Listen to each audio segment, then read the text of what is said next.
অনেক পেশেন্টই বলে সবসময় মনে হচ্ছে গলার মধ্যে কিছু একটা আটকে আছে, মনে হচ্ছে ঢোক গিললেও ক্লিয়ার হচ্ছে না, কাশলেও ক্লিয়ার হচ্ছে না। তো জেনে নিন কী কারণে এটি হতে পারে। এটি হওয়ার প্রধান কারণ হচ্ছে অ্যাসিড রিফ্লাক্স বা জিইআরডি। এছাড়া অ্যালার্জি, থাইরয়েডের সমস্যা, এমনকি স্ট্রেসের থেকেও হতে পারে। তো জিইআরডি বা অ্যাসিড রিফ্লাক্স হলে কী করে বুঝবেন? সাধারণত এই গলার সেন্সেশনের সাথে সাথে বুক জ্বালা, পেট জ্বালা, টক ঢেকুর, হ্যাঁ, এগুলি থাকে। এছাড়া শোয়ার পরে এটি বাড়ে।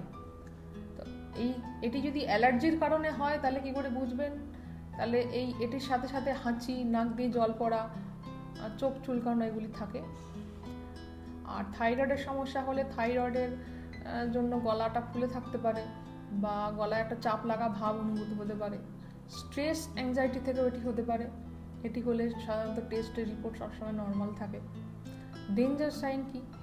যদি এই গলার মধ্যে মনে হয় কিছু একটা আটকে আছে, তার সাথে সাথে খাবার গিলতে কষ্ট হয়, গলার স্বরের যদি পরিবর্তন হয়, ওজন যদি কমে যায় দ্রুত, এবং গলার মধ্যে যদি কোথাও কোনো টিউমার বা লাম্প জাতীয় জিনিস অনুভূত হয়, সেক্ষেত্রে কিন্তু খুব দ্রুত ডাক্তারের পরামর্শ নিতে হবে।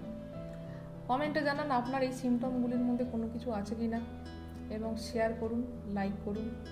সুস্থ থাকুন, ভালো থাকুন।